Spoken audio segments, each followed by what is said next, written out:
And that brings us to today, which is March 4th, 2021. And since today is in March of 2021, that means that I've been the worship pastor of Antioch Waco for exactly 21 and a half years. Is there any, I wasn't actually, thank you though. Is there anyone in here who's not actually 21 and a half years old? My career is older than your life. That's amazing. Makes me feel great. I will say that when people find out that I've been the worship pastor of Antioch for over 20 years, they tend to assume that that must mean that, that I've been a musician all my life, that I grew up in music lessons and music education since I was a child. And maybe you've even assumed that because that's the case for some of the people that serve here. But you'd be wrong if you assumed that of me. I grew to love music like pretty much anyone else.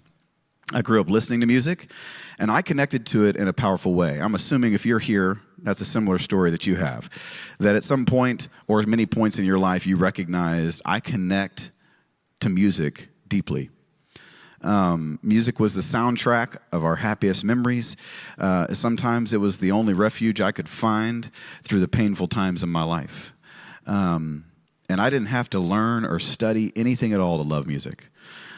But loving music didn't make me a musician. That process started later. Because one day when I was about 14 years old, I can't even remember if it was 13 or 14, I walked into a bedroom in my parents' home where my brothers Carl and Jonathan were practicing playing a G chord. I was shocked because I'd never seen them hold a musical instrument, and I didn't think we could do that.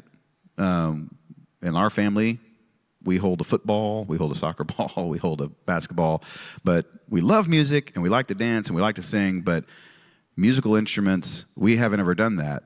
And if we did, I would think we'd make a fool of ourselves because we'd never done it before. I also thought music was a complex system of little dots and stems and lines, and that's what I'd been told. And then I heard music and I thought, well, I love that, but I don't get that, so I guess I'll never make it. And then all of a sudden, they were strumming this guitar, and a G chord was coming out. And I was shocked, and I sat down and asked them to teach me what they knew, and within moments, I'm playing a G chord. And it did not sound great. It really didn't. But I was still completely fascinated that I was making music, and I could remember to put my fingers down like this, push down really hard to where it hurt on the strings, and then strum, and music came out. It shocked me. And that's the way I started becoming a musician. I didn't become a musician by following the path that most people might assume might be necessary to lead a church of our size and influence. I didn't even know what path to get on to become a musician. I guess maybe, if I didn't really think about it, but I guess I just thought people like that are born that way. And probably from where I was coming from, I figured they were rich, because if they pay people to teach them these things, they got to have money I don't have.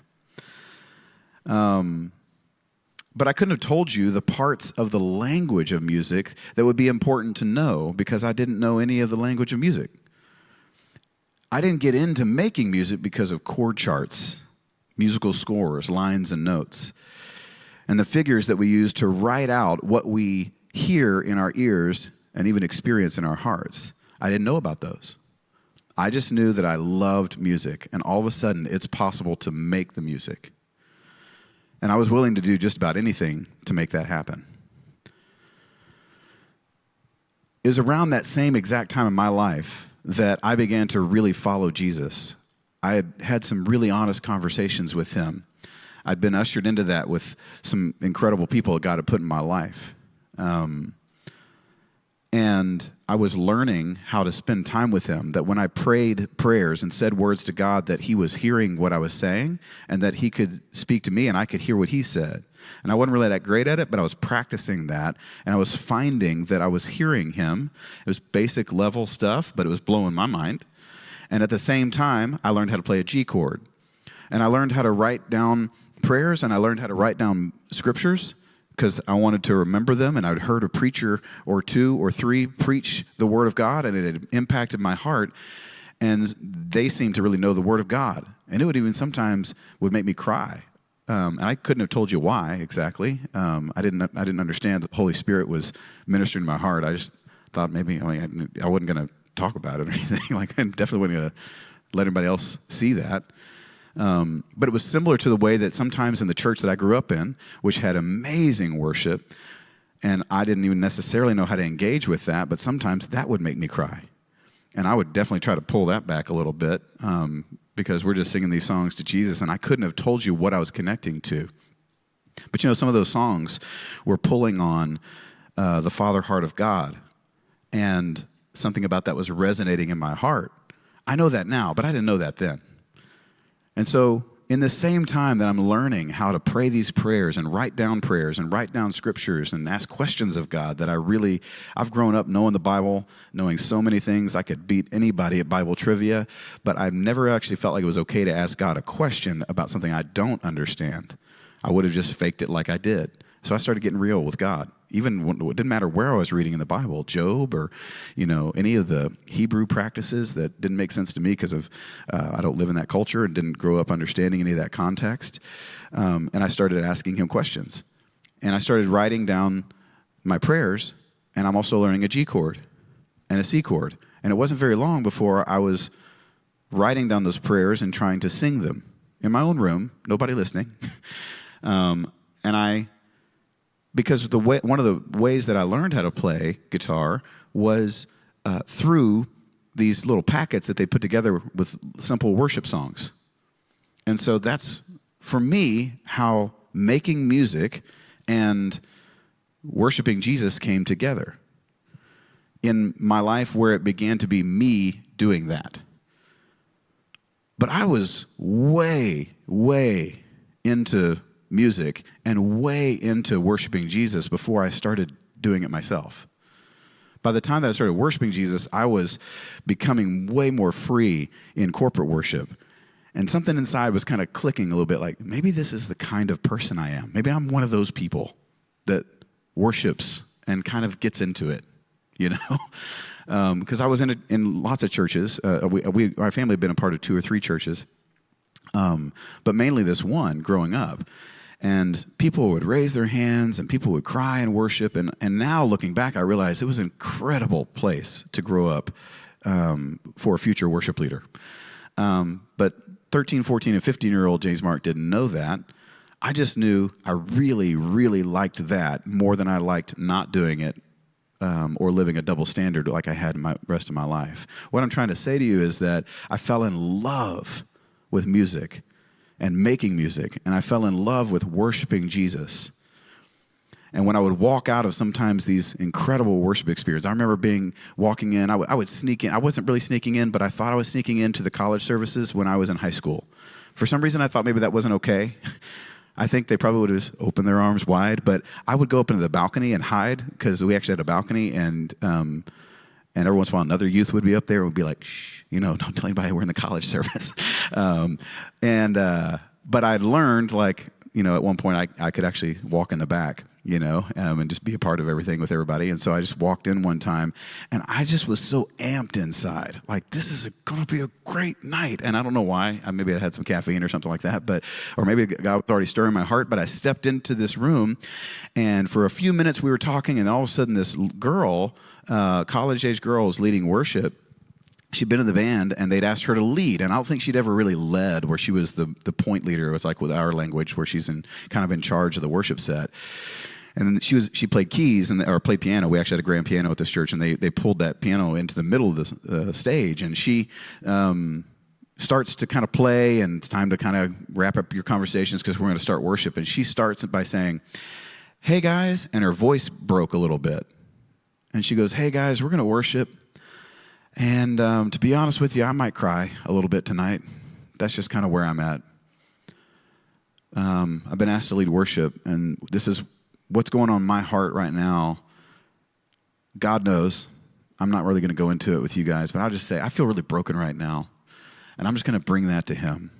To be honest with you, 14, 15-year-old James Mark was pretty bummed. Because I walked in ready to dance, like I'd kind of gotten through the whole like raising your hand thing, and I was kind of becoming this more abandoned worshiper, and that was becoming a part of who I am. And I came in ready to go, and then we're like, oh, now we're going to be like, this or whatever.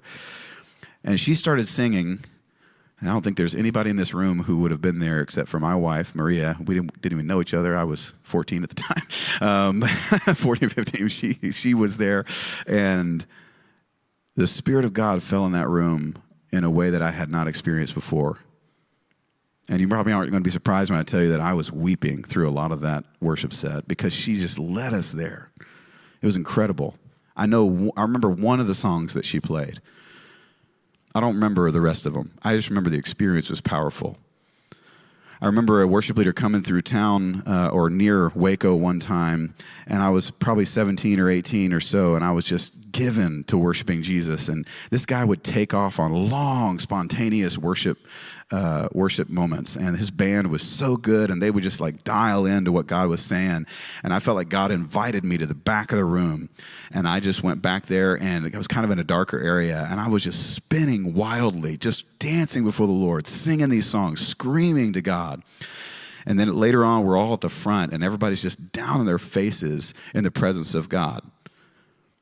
I fell in love with worshiping Jesus through so many people who would lead us in powerful worship times.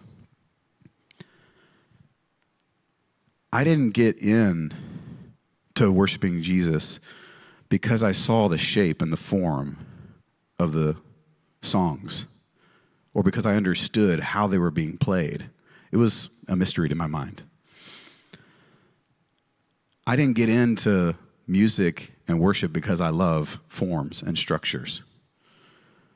I didn't walk away from those encounters in God and be like, man, that was a set list right there. I walked out going, wow, God is so much bigger than I thought he was. He is so real. He was in the room with us tonight. And if I'm going to lead worship, I want it to be like that. I want people to experience that. So I got into worship because I wanted to be a part of those kind of experiences because my life had been changed. And I got into worship because I wanted to provide that for other people. But when I began to lead, I quickly realized that I couldn't help to create all the experiences God was wanting to provide for the people he'd called me to lead if I didn't learn the importance of building a pathway that those people could jump on with me and we could go there together. As a matter of fact, the first few times I led worship, there were a couple of times it went really well. And then it was like very extreme. I would either lead worship and be super powerful, and maybe the next time, everybody would just stare at me the whole time. I assumed they wanted to worship last week, but they don't want to worship this week. And while there's always a little bit of truth to like a crowd of people, a little bit of truth in that, now I look back and realize, no, some of those times I actually slipped into a leadership dynamic that helped them to participate. And other times, I didn't know that that's what needed to happen, so I didn't build that for them. I built it for me. I had a great time. Except that halfway through, they weren't with me, and I didn't like that very much, so it didn't end up not being so great with either of us. I might even get mad at them for not being with me, especially 18-year-old James Mark would get angry. My point is this. Tonight we're going to talk about building those pathways for people to join in together. But I want to surround this whole thing with this understanding. Maybe your mind thinks in forms and structures. Anybody who works with me knows mine does not. They're laughing at me now. That is not why I'm on the team, because I provide great structures. But what I've learned in submitting to Jesus and giving him my whole heart is that he is after his people. And he's not after just one person's experience. He's after us all together. The point of corporate worship is that we would all participate. I've led worship in so many different ways. And I've learned that the end of corporate worship is this, that God's people connecting with him as he desires. That is the end of corporate worship. There's a lot of different ways we can all and each connect with God, but when the church gathers, the goal, the point is for God to connect with people, for them to connect with him, and for him to get what he wants. He wants our worship. He wants our hearts. That's what he's after. And so the goal is that we would participate. And I keep saying that word, participation is the goal. And the reason I say that is because what also can happen is inspiration. Not a bad thing, but it's not the goal.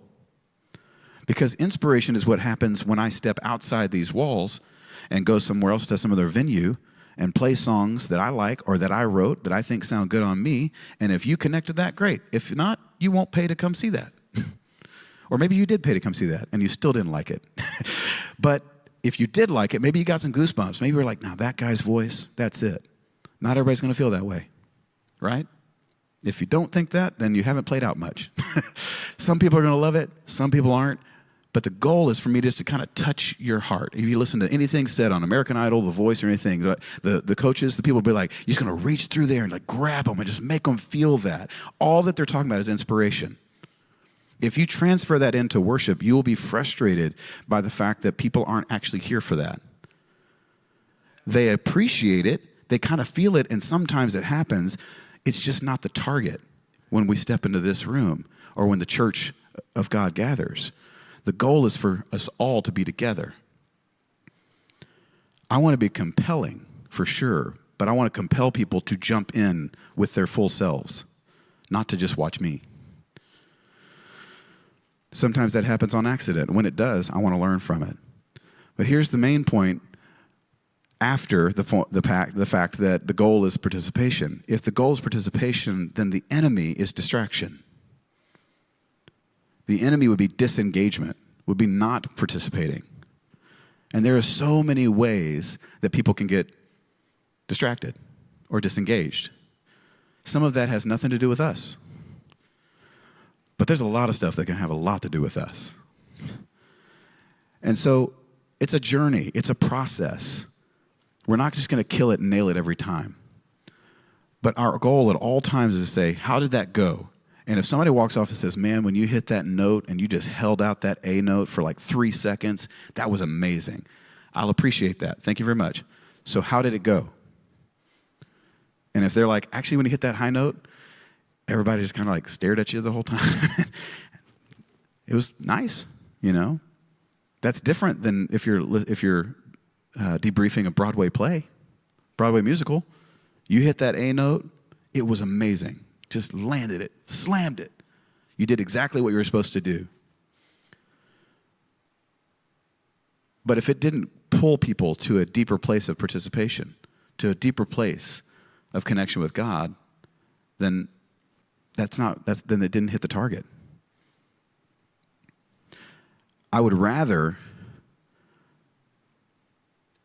get the people completely participating than for them to be completely inspired.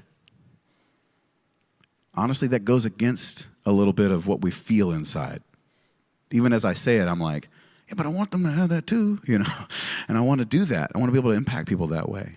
So I just want to bring that to light and say that's a thing that we all feel, and it's a process, it's a journey.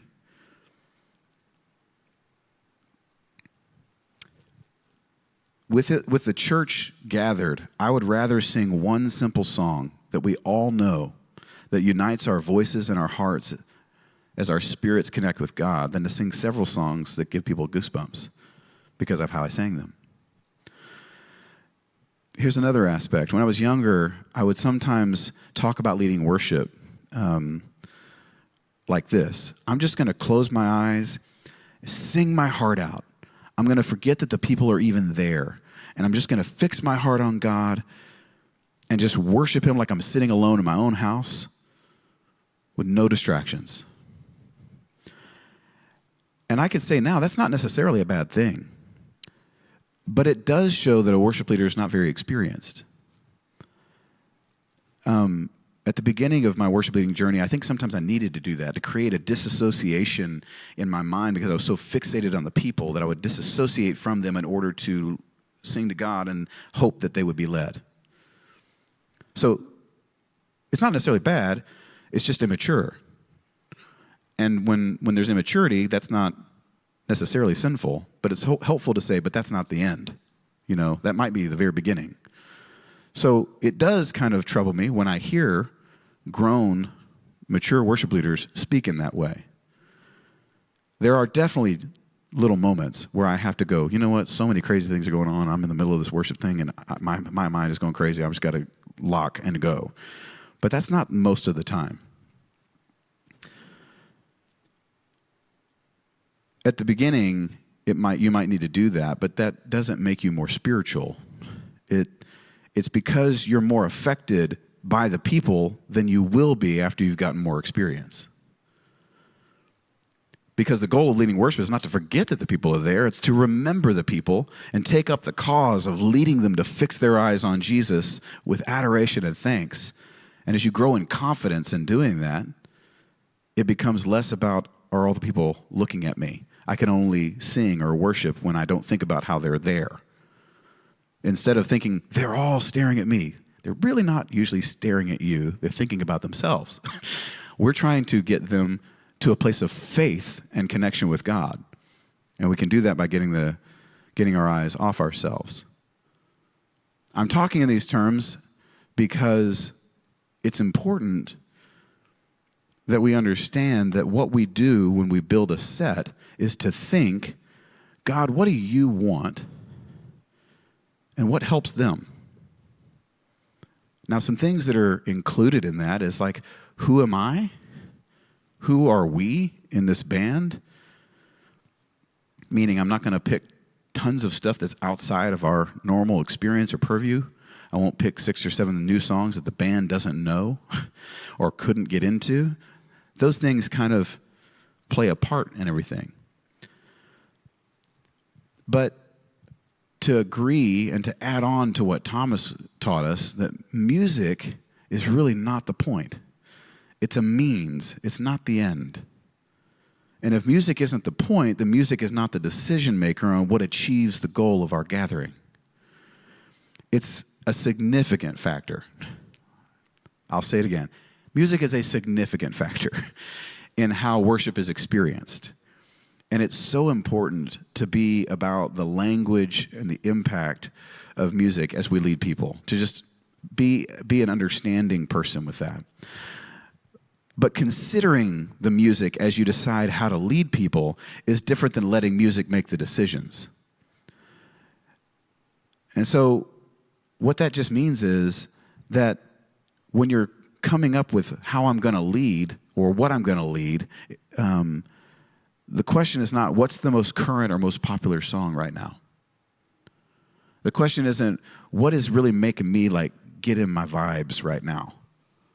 That is a music first decision-making process. What is included in what I can even put out is what is inside me, you know. And I got some songs inside me, y'all. I just do. You have songs inside you. Next question is, are these songs things that we can all jump in together on? And when I start getting to talking about this part of building sets, this is where we all start to kind of have our own feelings and thoughts about what we prefer and what I know, what I don't know. Maybe you only know like one song. Maybe you can't even play a musical instrument. Maybe you sing, but you don't remember all the words. Maybe you've got all of the symphonies just going in your head all the time. We all have different experiences there.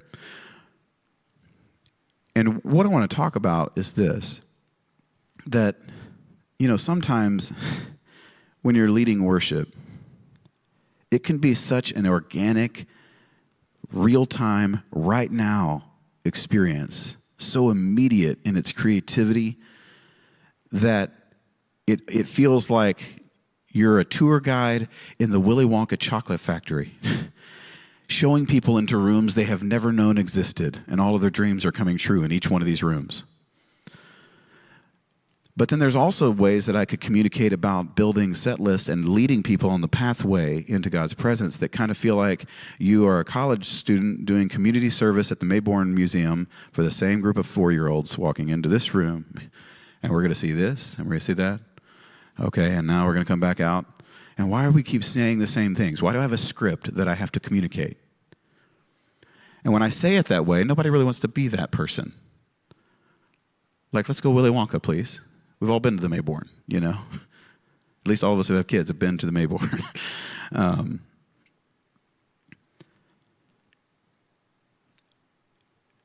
When the church gathers in worship and God shows up, people's hearts are impacted. And there's something exciting about that.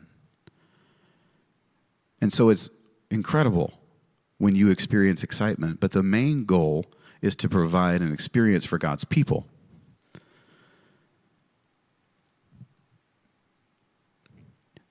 Almost every relationship starts with some level of spontaneity. And honestly, if every relationship needs some spontaneity, if it's going to thrive. Now, if a relationship is going to continue to grow, it needs some clarity from time to time. You got to remember that, like, going on a first date is really exciting. But there's a reason you don't just go on 100 first dates. Because that means you dated 100 people. And we all think something's wrong with you if you do that, right? At some point, you start to getting to know someone, patterns start to form. Even might find yourself saying, now, after this many years, we're in too much of a pattern. We need some spontaneity. I just want to say that's the human experience. And anyone who tries to create any other kind of metaphysical, language for what we're doing, we're leading worship, it's a relationship with God's people. And there's going to be some spontaneity involved. And there's going to be some structure involved. You see, a person who has zero structure in their life will have a terrible life. It is no good being a person who cannot handle any structure in their life. But even more so, that person is of almost no use to anyone else. Meaning someone could be super anointed in music or any other thing, and they could make a huge splash, an amazing impact at this given moment. But if you have no structure and you cannot communicate or fit to any kind of structure or find your structure somehow, then you can't be counted on, which means you can't be trusted. I would love for somebody to come in and just blow the walls off with their music, but if I can't count on them to know what it means to actually put that together to be here at the time that they need to be here so that the people can do the things, then I'm not probably going to invite them to do that much, right? Or if we do, it's like, who knows if they'll show up, but if they do, it'll be great. We don't often bring those people here, And if we do, it's just like a wide open, who knows if they'll show up, but we got like 4 hours, it's kind of come and go, and maybe it'll be amazing. But here's the thing, if you can't be counted on, then people won't follow you. And if people don't follow you, then they can't participate in what you're leading them to or whatever experience you're trying to provide. And even if you are in front of them and they can't really follow you, then they're just watching you, or even worse, they're not looking at you at all. They're looking at something else because they don't want to look at you because they don't get it. And so they're not able to join you, which means they're distracted, which means they aren't worshiping Jesus. And so now we're way off target. I'm not even talking about sin here. I'm just talking about the need for structure and spontaneity. That all relationships need both. And leading worship for the people of God is really no different. So I want to talk about building pathways. Let's say this. What does a set list provide? I would say a set list, meaning a list of songs for a given time of worship with the people of God, provides clarity, meaning I can see the same titles on this list that you can. And if you didn't know that one, you could go and find the lyrics to it, and you could, okay, I know that one, or maybe I need to learn that one. It brings that clarity. It brings strength, because when people have a clear mind about what's going on, and there's 3 or 4 people who are all agree that that's what's going to happen, it kind of strengthens the bond of those people. right? It also brings confidence, because if you can know these are the songs we're going to play and this is the way we're going to play them, then you're like, great, let's do it. I got that. So strength, clarity, confidence. So what does a spontaneous worship set provide with either little to no set list? I would say it provides mystery, which is essential, because God is a mystery. We don't always know exactly what he's saying for every little thing at every second. And we can't plan that out all the time. If we do, we box God right out. And there's like this opportunity for excitement due to that mystery, right? Even if I was sharing with someone and said, hey, we're going to have these couple songs, and then after that, I don't really know. We'll see what God does. Some people go, oh gosh, like, what does that mean? But a lot of people go, let's go. That's the part I'm waiting for. Can we just jump right to that instead of your two little intro songs, And I get that. There's immediate creativity that's necessary in those moments. You have to be creative now. And it also really hones your listening skills, because if you're playing with another person or 4 or 5 other people and we're all playing, you got to listen. If you started to go to that progression and they didn't, it starts to get a little weird, So the opportunity for confusion is pretty great as well. That's why we have to practice spontaneity. Both of those you'll find in our worship at Antioch. And so we can sometimes live in extremes, We can feel like spontaneity equals authenticity. And something more planned does not equal authenticity. It equals inauthenticity. Only spontaneous worship is good. The other stuff is either for babies, or it's just we have to make our way through this, I guess, for the old people, Some people who actually play in bands prefer to really know what their whole psyche is. I need to know what I'm playing. So if you go off and do your thing, I am not blessed. I'm not inspired by that. I'm not impressed with you. That just means you didn't take the time to talk to me about what we're going to do. And now I'm off over here left on a cliff, hanging off a cliff. Those kind of experiences can make you feel like these people would say spontaneity equals authenticity, and these people would say planned equals excellence. Well, we're supposed to be excellent and authentic, so if those extremes are correct, then God has left us in quite a quandary, and we ought to just all quit, So it makes me think that somewhere we've got to hold that tension. I learned to worship and to lead worship without anyone saying, so here's how you do it. I just watched people lead. I started doing worship songs. I would pick some, and sometimes I'd pick one I liked, and I didn't know if they'd know it or not. I didn't think they would, but we'd throw it in there, and sometimes it worked, and a lot of times it didn't, because I didn't even know how to teach people a song. I just knew how to play my song. And then after 2 or 3 years of doing that, we planted this church, and Jimmy asked me to be the worship pastor. There's a lot of promise in that, and he let me know he believed in me. And one of the first things he did was say, I want to meet with you personally, like in discipleship, and I also need to have a meeting with you about what we're going to do on Sunday mornings. And for the next 5 years or so, he and I planned the worship sets. Because while he saw the promise on a 21-year-old guy's life to lead a blossoming church plant that's moving all over Waco and having a lot of fun, being excited and planting churches all over the world, he also thought this could be a train wreck if we're just following this guy's thing all over the place, him just being on his little quest to figure out life. He needed to be a part of that process for the sake of the people, right? For my sake as well. We did not always agree. If you know Jimmy and I, you know that is possible. He and I could not be built more differently. First, though, he laid his life down for me and discipled me. I was a complete mess, and he really was one of the main ones who helped put me back together. So I would listen. And then you couldn't deny the fact that when he preached, people listened. And when I led worship, people sang, and maybe the next time didn't. It was pretty herky-jerky, you know. I was really passionate. It was really all in or all out, you know. And so I began to learn, okay, so there's these certain processes. And this is the way I would say it.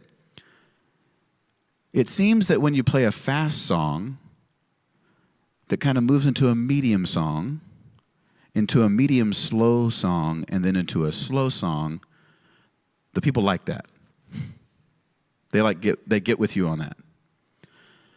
But if you start with a slow song and then move the other way, it doesn't seem to work so well. So 2 things about me. One is I can be sometimes a contrarian, a little bit. So if I see a pattern and I feel like everybody else says, that's the way you do it, you can count on me doing it the other way. Or at least giving it my best shot. There's something inside that makes me go, well, I'm not just going to do it because everybody else says that's the way. Watch me, I'll do it. And then I would do it, and it would totally work. Like, lead with a slow song, just like that girl did, you know. That girl who I was talking about earlier, played piano, started with a slow song. She was crying before she even started the song in her opening prayer, just took us into the glory. So I know it can happen, so I'm going to do it. And I would do it, and it would work. And then I'd do it again the next week, and it did not work at all. Like me singing solos, you know, in front of 300 people. And so I don't even look for the patterns as quickly as most people, but I was desperate to do my job and for people to be able to encounter God when I lead worship instead of being a distraction. I could feel that. So I began to search for pattern and form while still trying to kind of hold that spontaneous nature of the way that I just want spontaneous combustion to happen here. I don't need it to be like, I like set you up and you felt good about it and everybody had their happy, slappy time and walked out. I don't want that. I want life change, transformation every time. So it put me in a place where I needed to find some pattern.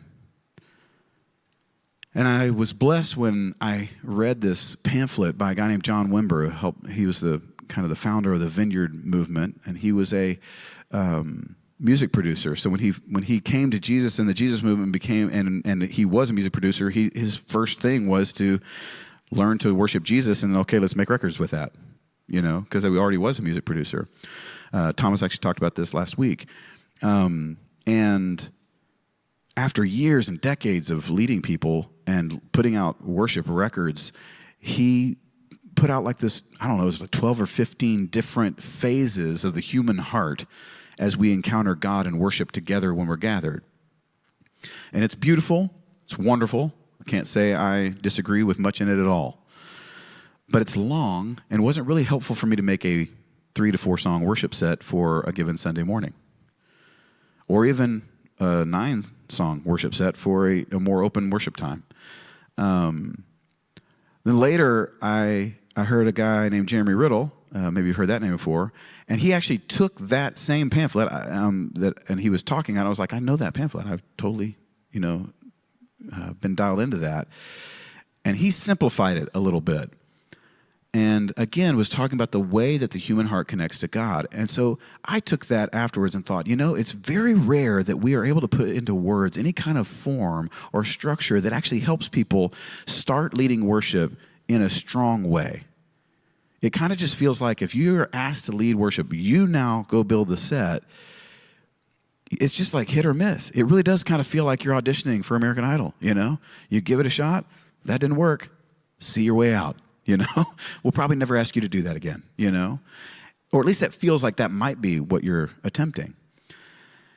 And so even if I didn't feel that way about it, I wanted to give people an opportunity, and I wanted to start them with a strength and be like, hey, let me help you win. Like, this is helpful. And not just be like, hey, do Revelation song, shout to the Lord, I can sing your love forever, everybody knows those, that'll be good. That's not okay for me. I didn't learn how to lead worship that way, I like those songs, I love them. At least at one point, I was really into them, Haven't come up in a bit, except when Maylee leads worship, and the Revelation song is definitely going to happen if you were here 2 Sundays ago. But I wanted more than that. I wanted to give them their own voice. And so I began to take even what I learned from those guys and simplify it even more. And I've come up with something that I think is really helpful. But I have to say this. This is built out of the experience of my worship leading. And I want to share it with you because if you are in a point where you're going to build sets, I want that to be helpful to you.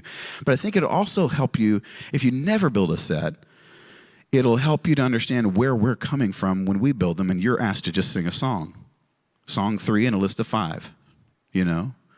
It'll give you, and I want you to understand where we're coming from with that.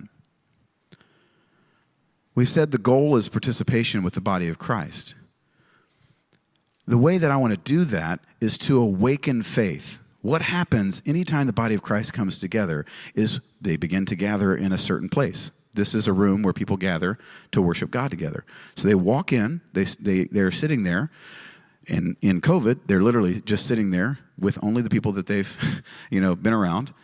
And even outside of COVID, they might be mingling and talking, They've come in with their problems. They've come in with their thoughts. They may be excited to be with people. Some of these people are newer, and they're not excited to be around those people. They're up there. They're in the back, and they will maybe kind of move forward a couple rows if they start to feel a little more comfortable. And we have a wide and vast array of different experiences, and somehow we're called to bring that to a point with everyone. And what that means to me is that we're awakening faith, because the one thing we can all agree on, those of us who've given our lives to Jesus, is that God has been good. He is real, and he's here right now. So let's look to Jesus, the author and perfecter of our faith. And that's really the kind of thing we're doing. Sometimes we're doing it with a smile on our face, maybe even a joke. We're leading people into something funny, and then we're going into a fast song, maybe we're going into a slow song. But the point is that people's faith gets awakened. Now, I've found that people most often connect together by thanking God. So I have this acronym. It's CEDAR with no E. CDAR. The acronym is CEDAR. C stands for celebrate. These are action words. Celebrate. I say celebrate because celebration is the most amplified version of Thanksgiving. If I say give thanks, people might go, thank you. If I say celebrate, that does something different, right? We kind of need some music for that. Or at least somebody yells something and everybody screams and claps. Maybe people dance, right? But that is an amplified version of Thanksgiving, and that is actually how praise is described. The very words of praise in the Bible, most of them are I used that term earlier, but it's like a spontaneous combustion of an experience based on the goodness of God. Goodness of God, spontaneous response. And it's loud, and it's a people shouting. So I say celebrate, lead them to that. Play something they can dance to. Play something they can actually express what you're calling them to. Every once in a while, you'll hear one of these songs that talks about God turning our mourning into dancing, but you couldn't dance to it because it's like at 72 BPM, And I'm like, I'm not sure what to do with this song, Like, I don't love it. There's this one song that we used to play all the time, and it was such like a great song, but the guys that arranged it, this is before we've been playing at Antioch, they arranged it with this like kind of swing thing with a halftime, and everybody would get ready for it, it would drop, and they'd be like, and just do this the whole time. I'm like, gosh, we got to come up with a different version of this song, And so I tried to speed it up, and it didn't work, and I was like, man, forget this song. And just because it's almost like it's meant to do something, it's not providing for the people. So I start with celebrate. God said that in the scripture, he says, enter his gates with thanksgiving. It's like he gave us a key. It's like there's these gates, there's these doors. Here's the way you get in, thanksgiving. That's how you enter. So when you come in with celebration. One of the things I find about that is that when we're celebrating God, when we're really there, he's good to us. We're thankful for the way that you've saved us. We're thankful, Lord, that you've given us your life, that you've given us all these incredible things, that you've shown us who you are. As we're saying that, hallelujah, what ends up happening is there's like this thing that happens in the human heart where we turn from just saying thank you and we start saying, yeah, that's our God. That's who you are. And it's like it turns from just being like a hand like this to a fist. That's where songs like Our God is Greater, Our God is Stronger come from. These declarative songs. And that's the second one, celebrate, then declare. So if I'm leading people in a process, I want to help them, help their faith be awakened. And I've found that a lot of the times, most of the time, the way to do that is to start with something where they can celebrate. Because at some point, then they're going to begin to declare. And what happens when we declare is we attach ourselves to that which we're declaring.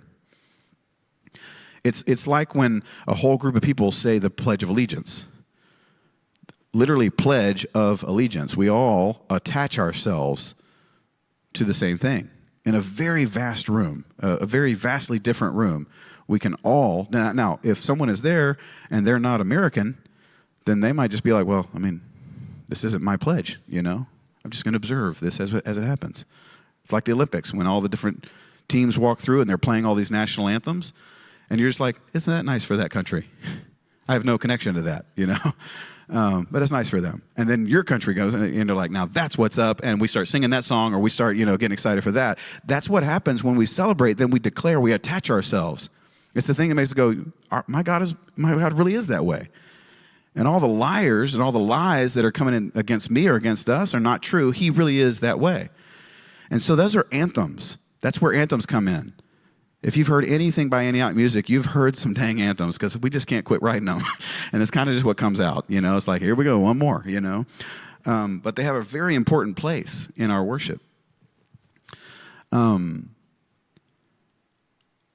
while we're declaring, that music usually tends to kind of slow down because you actually just can't hold like just screaming music, They're not meant to do that. That's not real relationships, I could stand up here and scream about my love for Maria. I could go off on it. After a little while, y'all be like, what else? 5 minutes, 10 minutes of that would be really impactful one time. After that, I'd be like, next week, I'm going to come up here and do it again. You'd be like, got anything else? Because the human heart isn't meant to stay right there. God didn't make us that way. Some people's personalities make it seem like they can just hold that electricity that way all the time. But God actually provided all kinds of worship expressions and experiences because mostly the human heart takes an arc in its relationship as it continues to draw near. The people in the scripture would call it the processional. It's a process. It's a relational process, a connection with God. When we're declaring, there comes out of that a softness.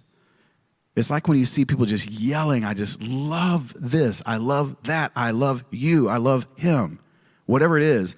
And then there's just softness that comes right after that. And it makes you want to say, why? Why do I love that person? And when we're worshiping Jesus, we're declaring our God is greater, our God is stronger. It stops being, I'm telling all of you and we're all agreeing with each other. It's like a transition from that to, I'm not just singing about you, I want to sing to you. My God is greater turns into, I love you. It's where eyes close. It's where, or if they are open, they're just looking right up. And that's where we adore. And that's the A. We celebrate, then we declare, then we adore. When we adore, we sing directly to God. Our hearts are open to surrender. A lot of times, this is where spontaneous songs really do happen. Like we'll all sing whatever comes to your heart and mind in that moment. Each of us will. Then maybe we'll come back into another song. Some of that is very, modern worship expression. But it's all rooted in the way that the Bible put together worship as well. Culturally, it may have been a little different. I would imagine it probably was for the people of God as the Israelites were traveling around the desert or, trying to worship God in captivity in Babylon. Their electric guitar player wasn't, quite doing the same thing. Things were a little different. But this is talking about the way the human heart responds to God, not about how the music is played. I'm just saying in our context, a lot of times when we turn people's attention to just being able to say, I love you with our songs, a lot of times that's where some of these spontaneous songs come out. And the R is respond, which basically sets the cycle a little bit. Because when you celebrate, declare, and adore, then you kind of find yourself in these moments, especially when you have a little more of an open time to say, okay, God, where are you taking us now? And maybe he just takes you right back into declaring his goodness. Maybe he just gets you to holy, holy, holy. Or maybe he gets you to just stay on the ground, stay knelt down. Tell me how much you love me. Listen to me sing over you. That's where prayers and petitions, songs of petition. Thomas and I were talking about that there's a lot of songs right now about breakthrough, where you're crying out for a breakthrough. If you play that song as song one, that's not necessarily wrong, but you just need to understand that you are actually putting a prayer, a petition, meaning I'm asking for something, as your first thing as a connection for the people to connect to God, who may or may not be really connected to their need for that at that moment. You know, it could feel like me walking up to somebody going, hey, dude, how's that divorce going? That's not really, that's like, thanks for asking the question, I think, but that's not the way you ask it, right? That's not how we get there, right? It'd be better to say, how you doing? Doing good. Awesome. Funny joke. We're together here. Man, I just want you to know I'm thankful for you, dude. Thanks, bro. All right. Hey, how you doing? Well, and then all of a sudden we're in a different conversation, right? So sometimes we don't treat God and the people of God like it's a relationship. So you may walk in and not be feeling like it's time to dance. But what I know is it's right to thank God. It's right to celebrate. It's right, and he's worthy of that. And he knows that if you'll get thankful, you'll connect to reality. And reality is he's good. And then you'll move to that place of declaring and adoring and responding. So February 7th, I was leading worship, and Thomas was getting ready for it with me. And I was praying, and I thought maybe we'll do Graves into Gardens to start off with. Blake Henry is our long-haired cowboy. He hit me up and he said, "Hey, do you think I could? You think we could do like Waymaker, and maybe like go into Sea of Victory?" No, I think actually, Thomas, you told me last time Blake led Waymaker, it was awesome. I think I remember you saying that. And I didn't remember that necessarily, but I thought, okay. And I asked Blake, what do you think about Waymaker? And he goes, what if we did Waymaker and Sea of Victory? Blake's never asked me that before. He'll tell me what songs he likes and stuff, but he asked if we could do that. And I was like, okay, tell me what you're thinking. Let's see if we can make that work. And then he had these ideas, and when we got to rehearsal, we were like, man, thanks for taking initiative to be able to do that. That was a band that could make that happen. We had some time to talk about it. Sure, let's do that. So we did Graves into Gardens, made it work with Waymaker. He went to Sea of Victory, then back into Waymaker. And then I'd picked the song Where Else Can I Go from Maylee to lead, which she had sung on a record before. Now, if you look at that, celebrate Graves into Gardens. Graves into Gardens is not it's more of a hoedown dance, a little more of that. But it's a complete celebration of this is what God has done, right? Waymaker is a declaration. It literally is, that is who you are, over and over again. And then Sea of Victory, that bridge kind of goes in that same kind of vein and back into Waymaker. And then we find ourselves at the feet of Jesus saying, where else can I go? What else can I do but fall onto my knees and worship you? I didn't think Cedar when I made that set with my team. I thought connecting with God and Cedar happened.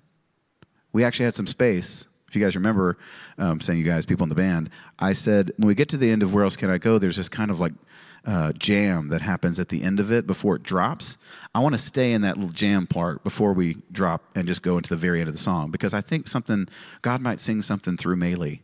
Might sing something through one of the other ones of us, and we have a little bit of time. I'd like to provide time for that.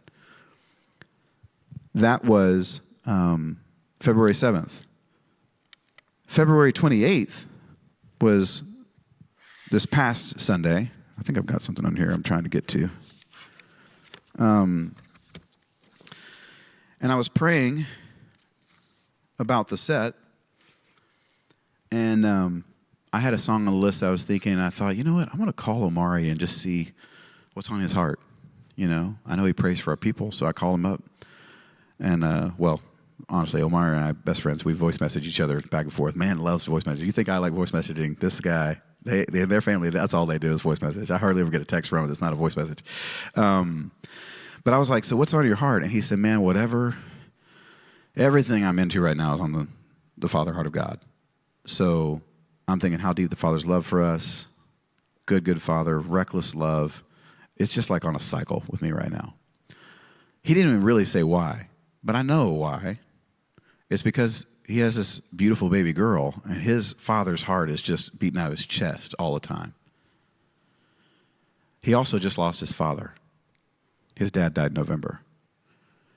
So I knew that was meaningful to him. I also knew that God had led us to have me speak to our people and invite them to worship in a very overt way. I've been doing this. I've been talking a little more on the front end of worship sets. And what I'm trying to say is, wake up, people. You've been in COVID for so long. You're in complete observation mode. And I want to invite you to quit that and step into participating, because if you don't, it matters to the rest of us. And also, it really matters to you. So with love, wake up, sing, open up your arms, and stop staring at me like you've never been here before. That's what's inside, but how do I invite them into that? So I'm crafting. So I literally could share with you a note that I wrote out word for word so that I could keep it succinct. Because it needed to be about 3, maybe 4 minutes at the most, or else we'd take the rest of our worship time, right? And practiced it and spoke it out of my heart, and then turned it over to Omari. And Omari started with how deep the Father's love for us.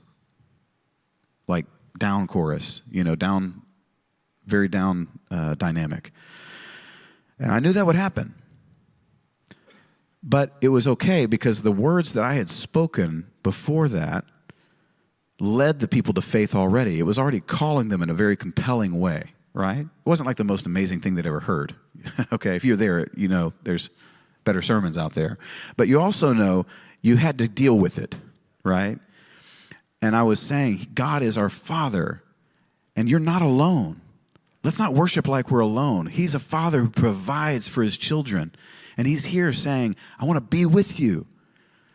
And so Omari is going to lead us, and I want us to respond to God together. I had called everybody to a very specific worship expression.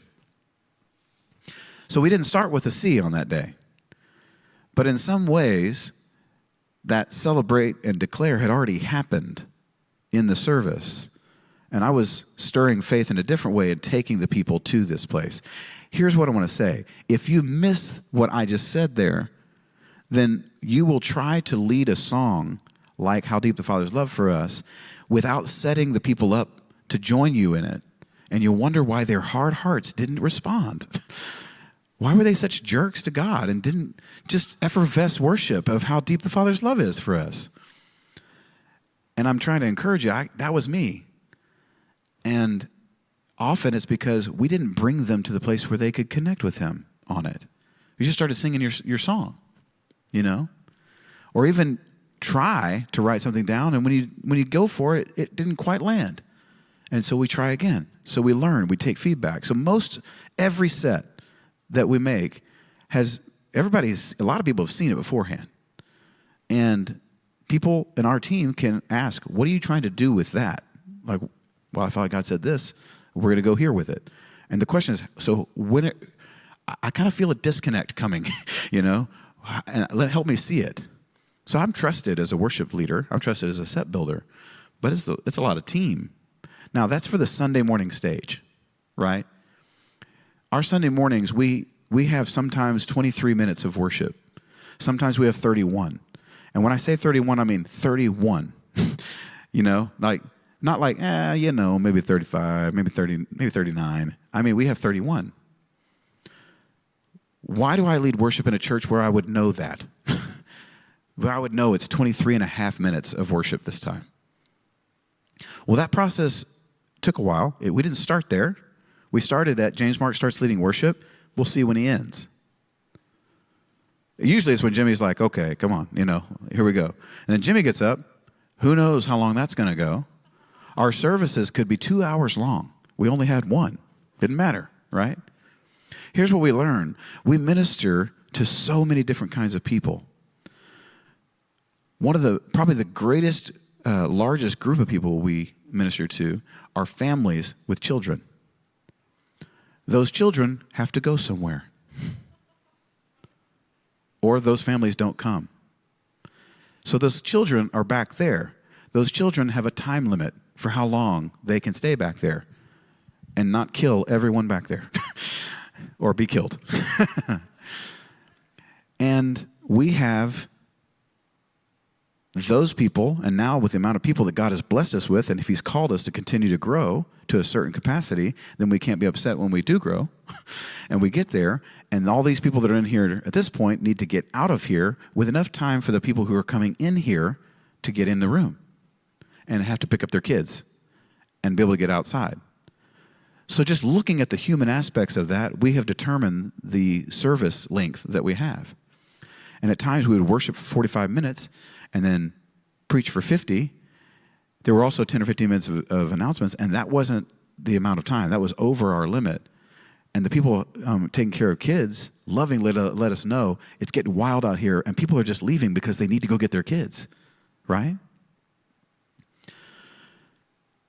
Well, it's not all about the kids, but through so many dynamics and so many conversations, we've come to what our services need to be.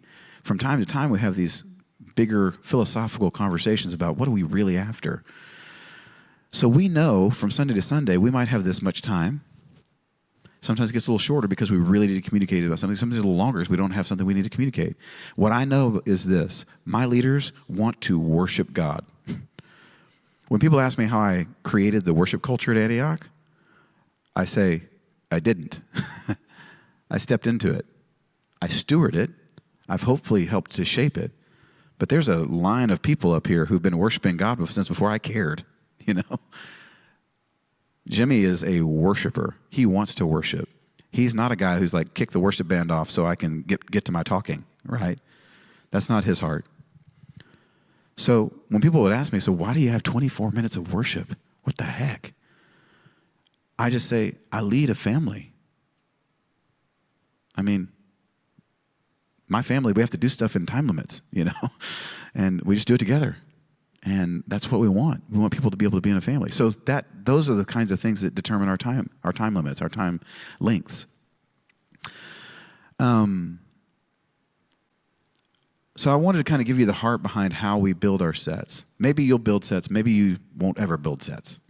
If you guys have been a part of Jesus Hour, we use TWI, Thanksgiving Worship Intercession, as a part of the way the whole Jesus Hour goes. It's a similar thing to Cedar that just hinges on thankfulness helps people get into that place. Now, Jesus Hour is a different kind of experience than we hold on a Sunday morning or even one of our youth services or maybe even a life group, It totally can be used in those environments for sure. But it's based on that same kind of mentality that it's not a magic formula. And actually, if you did it 100% of the time, sometimes it just feel a little like it was off. Because as soon as you try to build a structure that can't be broken, God will break it. Because that's not his point, right? But God is the author of the patterns that bring his people to him. Because he knows people need to walk down a pathway. They need to take a step. So he's the one who builds those stones and puts them in front of them and says, come on, come to me. And we get to partner with that.